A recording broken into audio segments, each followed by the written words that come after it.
Bonjour, je vais aujourd'hui vous commenter un arrêt rendu par la première chambre civile de la Cour de cassation le 24 février 2016.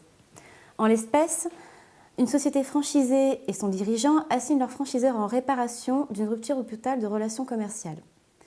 Le franchiseur conteste la compétence du tribunal en raison de l'existence d'une clause compromissoire contenue dans le contrat.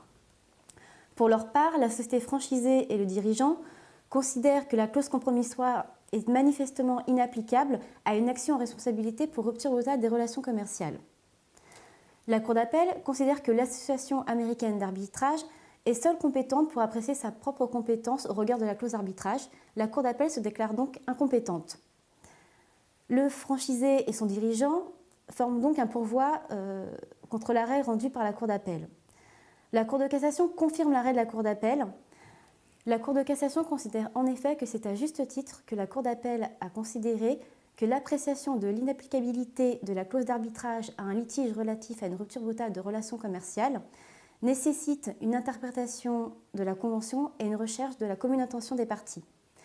Elle considère également que c'est à juste titre que la Cour d'appel a considéré que la clause prévoit un arbitrage d'après les règles des litiges commerciaux de l'Association américaine d'arbitrage et que rien ne démontre que la mise en œuvre de cette clause serait impossible.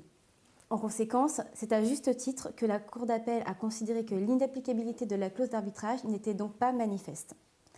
On rappellera que l'article 1448 du Code de procédure civile pose un principe de compétence-compétence. En vertu de ce principe, seul l'arbitre peut statuer sur sa propre compétence. Ainsi, lorsqu'un litige relevant d'une convention d'arbitrage est porté devant une juridiction étatique, la juridiction doit se déclarer incompétente, sauf si le tribunal arbitral n'est pas saisi, et si la convention d'arbitrage est manifestement nulle ou manifestement inapplicable. En l'espèce, la Cour d'appel a considéré que la clause compromissoire n'était pas manifestement inapplicable.